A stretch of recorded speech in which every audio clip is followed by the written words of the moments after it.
ಚಿತ್ರದುರ್ಗದಲ್ಲಿ ಬಿಜೆಪಿಯ ಟಿಕೆಟ್ ಇನ್ನೂ ಕೂಡ ಘೋಷಣೆನೇ ಆಗಿಲ್ಲ.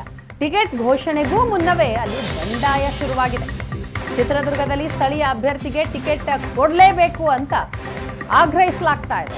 ಬಿಜೆಪಿ ಟಿಕೆಟ್ ಆಕಾಂಕ್ಷಿ ರಘುಚಂದನ್ ಬೆಂಬಲಿಗರಿಂದ ಧರಣಿ ನಡೀತಾ ಇದೆ. ಚಿತ್ರದುರ್ಗದಲ್ಲಿ ಬಿಜೆಪಿ ಟಿಕೆಟ್ ಘೋಷಣೆಗೂ ಮುನ್ನವೇ ಬಂಡಾಯ.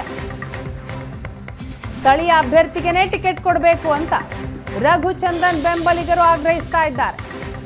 ಜಿಲ್ಲಾ ಬಿಜೆಪಿ ಕಚೇರಿಗೆ ಮುತ್ತಿಗೆ ಹಾಕಿದ ಕಾರ್ಯಕರ್ತರು ಕಚೇರಿಯ ಕಿಟಕಿ, ಗ್ಲಾಸ್ ಎಲ್ಲವನ್ನೂ ಕೂಡ ಪುಡಿ ಮಾಡಿದ್ದಾರೆ.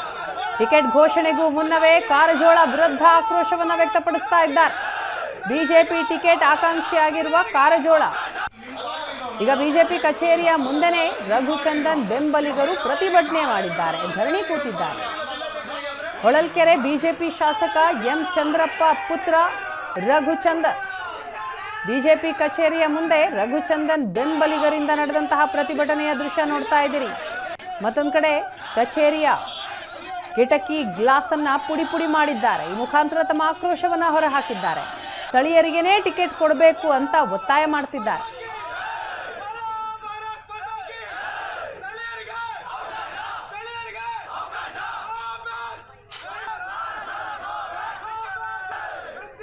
ಈ ಬಗ್ಗೆ ಮತ್ತಷ್ಟು ಮಾಹಿತಿಯನ್ನ ಕೊಡ್ತಾರೆ ನಮ್ಮ ಪ್ರತಿನಿಧಿ ಕಿರಣ್. ಇದೀಗ ನಮ್ಮ ಜೊತೆ ಸಂಪರ್ಕದಲ್ಲಿದ್ದಾರೆ.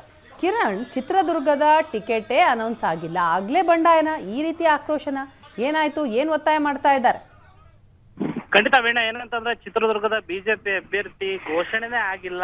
ಈ ಮುಂಚೆನೆ ಚಿತ್ರದುರ್ಗದಲ್ಲಿ ಬಿಜೆಪಿಗೆ ದೊಡ್ಡ ಮಟ್ಟದಲ್ಲಿ ಬಂಡಾಯ ಶುರುವಾಗಿದೆ ಅಂತ ಹೇಳಬಹುದಾಗಿದೆ. ಅದರಲ್ಲೂ ಕೂಡ ಪ್ರಬಲ ಆಕಾಂಕ್ಷಿ ಆಗಿರ್ತಕ್ಕಂಥ ಹೊಳಲ್ಕೆರೆ ಕ್ಷೇತ್ರದ ಶಾಸಕರ ಪುತ್ರ ಆಗಿರ್ತಕ್ಕಂಥ ರಘುಚಂದನ್ ಅವರ ಬೆಂಬಲಿಗರು ಇಂದು ಬಿಜೆಪಿ ಕಚೇರಿ ಮುಂದೆ ನೂರಾರು ಸಂಖ್ಯೆಯಲ್ಲಿ ಆಗಮಿಸಿ ಬೃಹತ್ ಪ್ರತಿಭಟನೆ ನಡೆಸಿದ್ರು. ಈ ಸಂದರ್ಭದಲ್ಲಿ ಏನೋ ಗೋವಿಂದ್ ಕಾರಜೋಳ ಅವರ ಹೆಸರು ಕೇಳಿ ಬರ್ತಾ ಇದೆ. ಆ ಸಂಬಂಧಪಟ್ಟಂಗೆ ಗೋವಿಂದ್ ಕಾರಜೋಳ ಅವರಿಗೆ ಗೋ ಬ್ಯಾಕ್ ಕಾರಜೋಳ, ಗೋವಿಂದ ಗೋವಿಂದ ಈ ರೀತಿಯ ಘೋಷಣೆಗಳನ್ನ ಕೂಗುವ ಮೂಲಕ ಒಂದ್ ರೀತಿ ಆಕ್ರೋಶವನ್ನು ವ್ಯಕ್ತಪಡಿಸಿದ್ರು. ಅದೇ ರೀತಿ ಅಭಿಮಾನಿಗಳ ಆಕ್ರೋಶದಲ್ಲಿ ಕಿಟಕಿ ಗಾಜುಗಳನ್ನ ಪುಡಿ ಮಾಡಿದ್ದು ಕೂಡ ಇಲ್ಲಿ ನೋಡ್ಬೋದಾಗಿದೆ. ನಿಜಕ್ಕೂ ಕೂಡ ಬಿಜೆಪಿಯಲ್ಲಿ ವಲಯದಲ್ಲಿ ಈಗ ಯಾರು ಹಾಕ್ತಾರೆ ಅಭ್ಯರ್ಥಿ ಅಂತಕ್ಕಂಥ ಒಂದ್ ಕಡೆ ಆದ್ರೆ, ಸ್ಥಳೀಯರಿಗೆ ಈ ಬಾರಿ ಟಿಕೆಟ್ ನೀಡಲೇಬೇಕು, ಹೊರಗಿನವ್ರು ಯಾವುದೇ ಕಾರಣಕ್ಕೂ ಇಲ್ಲಿ ಬರಬಾರದು. ಅದರಲ್ಲೂ ಕೂಡ ಗೋವಿಂದ್ ಕಾರಜೋಳ ಹೆಸರನ್ನ ಪರ್ಟಿಕ್ಯುಲರ್ ಆಗಿ ಕೂಗ್ಬಿಟ್ಟು ಗೋವಿಂದ್ ಕಾರಜೋಳ ಗೋ ಬ್ಯಾಕ್ ಆಗ್ಲೇಬೇಕು, ಸ್ಥಳೀಯ ಅಭ್ಯರ್ಥಿ ಆಗಿರ್ತಕ್ಕಂಥ ಪ್ರಬಲ ಆಕಾಂಕ್ಷಿ ಆಗಿರ್ತಕ್ಕಂಥ ರಘುಚಂದನ್ ಅವರಿಗೆ ಈ ಬಾರಿ ಟಿಕೆಟ್ ನೀಡಲೇಬೇಕು ಅಂತ ಬೆಂಬಲಿಗರು ಆಕ್ರೋಶವನ್ನು ಹೊರಹಾಕಿದ್ರು ಅಂತಾನೆ ಹೇಳ್ಬೋದು ವೀಣಾ.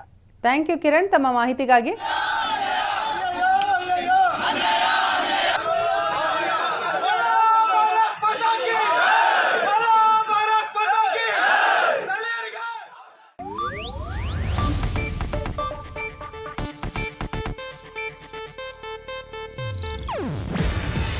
ಇದು ಏಷ್ಯಾನೆಟ್ ನ್ಯೂಸ್ ನೆಟ್ವರ್ಕ್ ಪ್ರಸ್ತುತಿ. ನೀವು ನೋಡ್ತಿದ್ದೀರಾ ಏಷ್ಯಾನೆಟ್ ಸುವರ್ಣ ನ್ಯೂಸ್.